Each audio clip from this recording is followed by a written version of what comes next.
Movie के starting में हम डेस्टिनी नाम की एक लड़की को देखते हैं जो हाल ही में स्ट्रिपर बनी थी। डेस्टिनी का आज ये पहला दिन था और वो पूरी तरह से तैयार होकर अपने काम पर लग जाती है, पर ज्यादा एक्सपीरियंस ना होने की वजह से डेस्टिनी ज्यादा कॉस्ट्यूमर्स को अट्रैक्ट नहीं कर पाती, जिसकी वजह से उसे ज्यादा पैसे नहीं मिल पाते। लेकिन उस पर भी उसे उन पैसों में से बार के मैनेजर को उसका हिस्सा देना पड़ता है, जिसके बाद डेस्टिनी के पास काफी कम पैसे बचते हैं और वो निराश होकर अपने घर चली जाती है। अब नेक्स्ट डे हम डेस्टिनी को फिर से अपने काम के लिए तैयार होकर घर से निकलते हुए देखते हैं, पर उससे पहले वो जाकर अपनी ग्रैंडमा से मिलती है, जिन्होंने घर चलाने के लिए अपना नेकलेस भी बेच दिया था। और ये चीज जानकर डेस्टिनी को काफी दुख होता है, जिसके बाद वो उन्हें कुछ पैसे देती है, जिसे उसकी ग्रैंडमा डेस्टिनी की मेहनत समझकर लेने से मना कर देती है। अब डेस्टिनी बार पहुंचती है और पहली बार अपने सामने रमोना को देखती है, जिसको देखते ही वो पूरी तरह से उसकी फैन बन जाती है। असल में रमोना भी इस बार में स्ट्रिपर थी, पर वो वहाँ की सबसे ज्यादा लीडिंग स्ट्रिपर थी,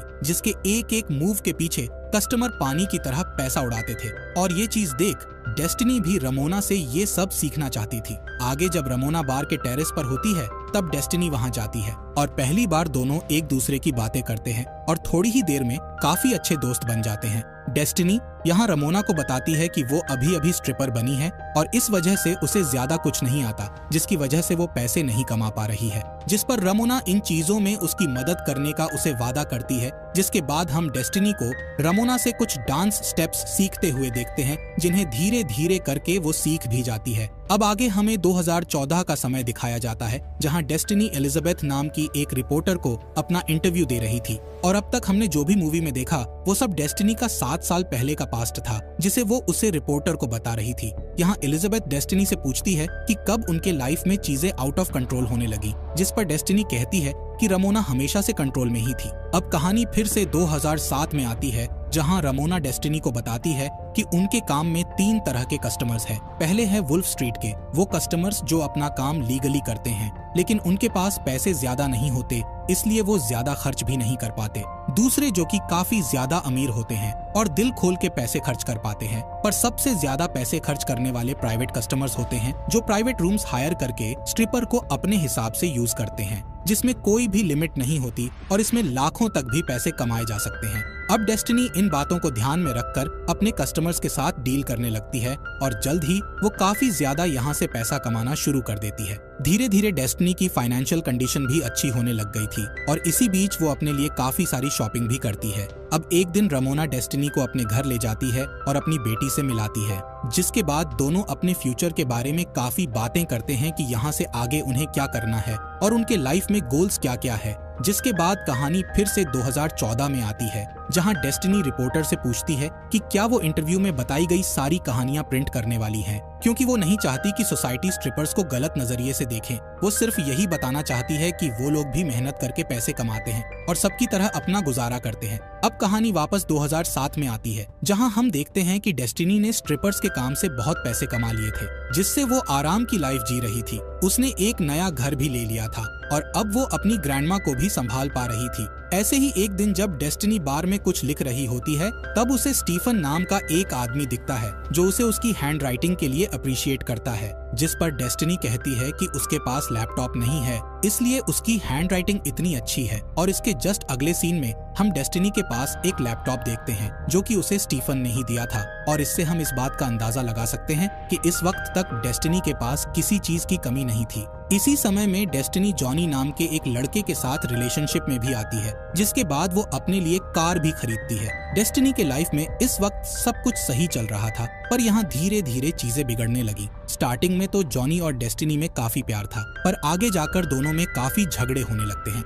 और फिर आता है इनका सबसे बुरा समय 2008 का फाइनेंशियल क्राइसिस, जिसके बाद शेयर मार्केट तो डूबा ही, पर वहाँ से आने वाले जितने भी कस्टमर्स थे वो भी बंद हो गए और डेस्टिनी के पैसे भी धीरे धीरे खत्म होने लगे। इस दौरान वो प्रेग्नेंट भी हो गई थी, जिसका जॉनी ने पूरा ख्याल रखने का वादा किया था। पर जैसे ही डेस्टिनी को एक बेटी हुई, जॉनी और डेस्टिनी में बहुत झगड़े होने लगे, जिसके बाद डेस्टिनी ने जॉनी को फाइनली अपने लाइफ से बाहर निकाल दिया और अकेले ही अपने बेटी को संभालने लगी। अब डेस्टिनी को वापस काफी पैसों की जरूरत थी, इसलिए पहले वो अपने सारे एक्स कस्टमर्स को कॉल लगाकर उनसे मदद मांगने लगती है, जिसमें स्टीफन भी था, पर किसी से भी उसको कोई मदद नहीं मिलती। यहाँ तक कि स्टीफन भी कहता है कि उसकी अब फैमिली है इसके बाद डेस्टिनी बाहर जाकर जॉब ढूंढने लगती है, पर उसे हर जगह यही सुनने मिलता है कि हम सिर्फ एक्सपीरियंस वालों को जॉब दे सकते हैं, जिस वजह से उसके लिए जॉब ढूंढना बहुत मुश्किल हो रहा था। इससे उसे पैसे कमाने का सिर्फ आखिरी रास्ता बचता है और वो था स्ट्रिपर। डेस्टिनी फिर से बार में स्ट्रिपर का काम करने का फैसला करती है, लेकिन अब वो बार पहले जैसा नहीं था। इस बार जब डेस्टिनी वहाँ जाती है तो वो देखती है कि उसके सारे पुराने दोस्तों ने बार को छोड़ दिया था और यहाँ पर सब नई लड़कियां हैं जो काफी रूड हैं। साथ में बार में ज्यादा कस्टमर्स भी नहीं आते और सबको काफी कम पैसे ही मिल पाते हैं। यहाँ डेस्टिनी को एक कस्टमर तो मिल जाता है, पर वो उसे बहुत गंदे तरह से ट्रीट करता है, जो चीज डेस्टिनी को अच्छी नहीं लगती। लेकिन उसके साथ में उस कस्टमर ने जितना डेस्टिनी को पैसे देने का वादा किया था वो भी उसे नहीं मिलता, जो चीज उसे और दुखी करती है। अब अपना काम खत्म करके डेस्टिनी जब वहाँ से जा रही होती है, तभी उसे अचानक अपनी पुरानी दोस्त रमोना वहाँ दिखती है, जिसके बाद दोनों में काफी बातें होने लगती है। रमोना डेस्टिनी को बताती है कि 2008 के बाद से सभी चीज पूरी तरह से बदल गई है। बार में ज्यादा लोग नहीं आते, इसीलिए ज्यादा पैसे नहीं कमाए जा सकते। इसी वजह से वो और मर्सिडीज एक शॉप में काम करने लगे, लेकिन वहाँ भी उन्हें बहुत कम पैसे दिए जाते थे। जिसके बाद रमोना ने वापस अपना पुराना वाला काम शुरू करने का फैसला किया, पर इस बार उसका अलग प्लान था। उसने कस्टमर्स को फंसाना शुरू किया और उन्हें ड्रंक करके वो बार में लाती थी, और जैसे ही कस्टमर अपने होश खो देता था तब वो उनके क्रेडिट कार्ड से पैसे निकाल लेती थी।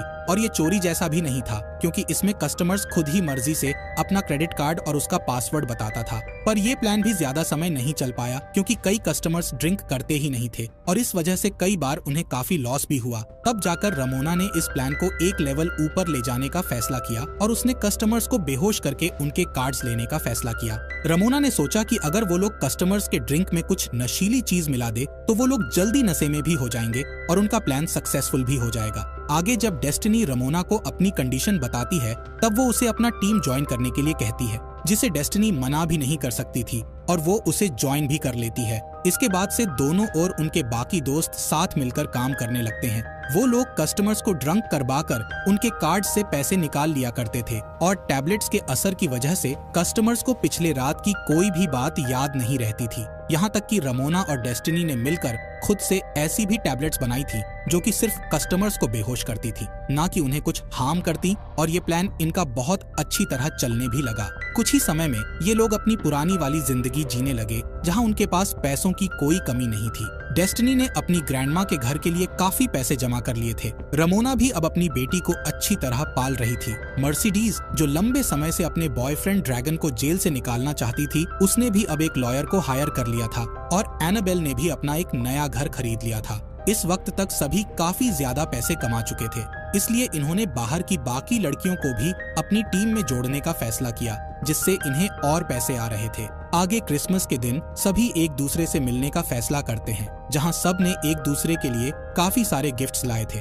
और ये मूवी का सबसे हैप्पी मोमेंट होता है, जहां ये लोग गरीबी को देखकर वापस एक लग्जूरियस लाइफ जी पा रहे थे। अब हमें फिर से इंटरव्यू दिखाया जाता है, जहां डेस्टिनी एलिजाबेथ से कहती है कि अभी उसकी फाइनेंशियल स्टेटस बहुत अच्छी है, इसी वजह से वो हमारे उस समय की तकलीफ को नहीं समझ सकती। वो आगे इस बारे में ज्यादा नहीं कहना चाहेगी, वरना लोग उसे कैरेक्टरलेस गर्ल समझने लगेंगे, जो कि उसके सारे फ्रेंड्स हैं। अब ये बात सुनकर एलिजाबेथ डेस्टिनी से कहती है कि ऐसा ही कुछ रमोना ने उसके बारे में भी कहा था जब वो उसका इंटरव्यू ले रही थी, यानी कि एलिजाबेथ ने पहले ही रमोना का इंटरव्यू ले लिया था। ये बात सुनते ही डेस्टिनी गुस्सा हो जाती है, क्योंकि वो अब रमोना को पसंद नहीं करती, इसलिए वो इंटरव्यू कंटिन्यू करने के लिए कहती है। अब डेस्टिनी बताती है कि जब 2013 का समय चल रहा था, तब रमोना अपने लालच के सबसे पीक पर पहुंच गई थी। उसने फैसला किया कि अब वो कस्टमर्स को बार में नहीं ले जाएगी, बल्कि होटल में ले जाएगी, और अपने टीम में डेस्टिनी के मना करने के बाद भी एक नई लड़की डॉन को जोड़ लिया।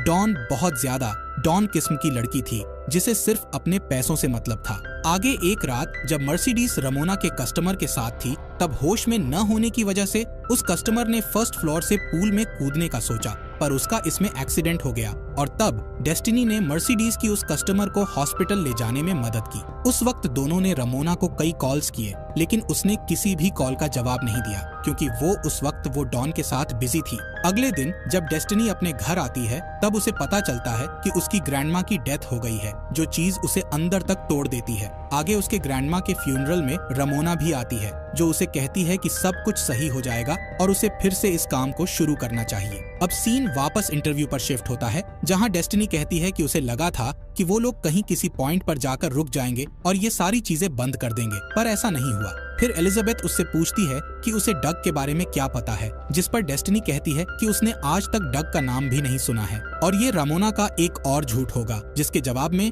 एलिजाबेथ कहती है कि वो जब रमोना का इंटरव्यू ले रही थी तब उसे डग के बारे में पता चला। ऐसा उसके और रमोना के बीच क्या हो गया था जिसकी वजह से दोनों आज एक दूसरे को नहीं पसंद करते। और ये सुनते ही डेस्टिनी इस इंटरव्यू को यहीं खत्म कर देती है और एलिजाबेथ को वहां से जाने के लिए कहती है। पर उसी रात एलिजाबेथ को डेस्टिनी का कॉल आता है और वो उसे पूरी कहानी बताने के लिए तैयार हो जाती है। डेस्टिनी बताती है कि 2013 के एंड में रमोना को डग नाम का एक कस्टमर मिला था जिसकी लाइफ पूरी तरह से बर्बाद हो गई थी। ये उसके फैमिली में बहुत इश्यूज चल रहे थे और उसके दोस्तों ने उसे बार में लाया था। जब डेस्टिनी ने डग से बात किया तो उसे उसके लिए काफी दया आई, पर रमोना के साथ बाकी दूसरी सभी लड़कियां उसे लूटना चाहती थी और हुआ भी ऐसा ही। उन लोगों ने डग को ड्रंक करके उसके क्रेडिट कार्ड से सारे पैसे ले लिए जो कि उसके कंपनी के पैसे थे, जिसके बाद उसे कंपनी से तो निकाल ही दिया गया, पर उसके ऊपर काफी केसेस भी हो गए। आगे डग ने कुछ दिनों बाद डेस्टिनी को कॉल किया और उसे कहा कि वो लोग उसके पैसे लौटा दे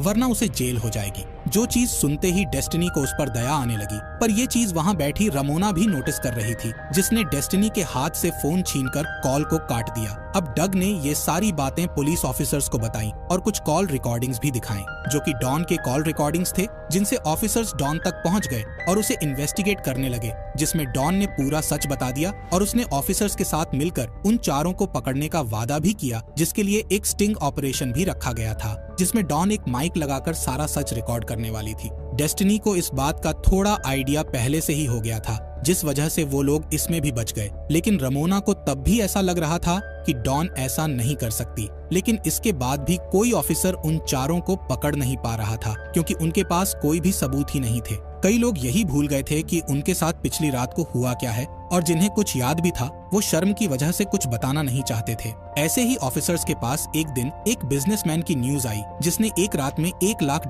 से ज्यादा पैसे उड़ा दिए थे, पर उसे उसके बारे में कुछ भी याद नहीं था। वो बिजनेसमैन 3 रात और ऐसे ही पैसे उड़ाता रहा, लेकिन उन 3 रातों के बारे में भी उसे कुछ याद नहीं। और इसी बात को एविडेंस बनाकर ऑफिसर्स ने चारों लड़कियों को पकड़ लिया, जिसमें एक एक करके उन्होंने सबको इन्वेस्टिगेट किया, लेकिन किसी ने कुछ भी नहीं बताया। बस डेस्टिनी ही थी जिसने अपनी बेटी के फ्यूचर के लिए सब सच बताने का फैसला किया और इसी तरह इनका पूरा सच बाहर आया। अब इन चीजों के खत्म होने के 1 साल बाद का हमें सीन दिखाया जाता है, जहां डेस्टिनी एलिजाबेथ को कॉल करके पूछती है कि उस इंटरव्यू में रमोना ने उसके बारे में उसे क्या क्या बातें बताई थीं, जिस पर एलिजाबेथ बताती है कि जब वो रमोना से मिली थी तब उसने उसे एक बच्ची की फोटो दिखाई थी जो कि डेस्टिनी के ही बचपन की फोटो थी और रमोना ने उस पर बताया कि ये उसकी सबसे फेवरेट है, जो सुनकर डेस्टिनी को रोना आ गया। और फिर एलिजाबेथ ने डेस्टिनी को रमोना को कॉल करने को कहा, जिस पर डेस्टिनी ने हाँ में जवाब दिया। अब मूवी के एंडिंग सीन में दिखाया जाता है कि इन चारों को लोगों को धोखा देने के लिए अलग अलग सजाएं दी गई। डेस्टिनी को कोई जेल नहीं हुई और ऑफिसर्स के साथ कोऑपरेट करने के लिए उसे छोड़ दिया गया। रमोना को 5 साल के प्रोबेशन में रख दिया गया, जहां उसे जेल तो नहीं होगी पर ऑफिसर्स उस पर नजर रखेंगे। और मर्सिडीज और एनाबेल को 4-4 महीने की जेल हुई, जिसके बाद ये मूवी रमोना के एक डायलॉग के साथ खत्म होती है, जिसमें रमोना कहती है कि ये पूरी कंट्री ही एक क्लब है जिसमें एक जन पैसे फेंकता है और दूसरा उसे पाने के लिए नाचता है, जिसके साथ ये मूवी यही एंड हो जाती है।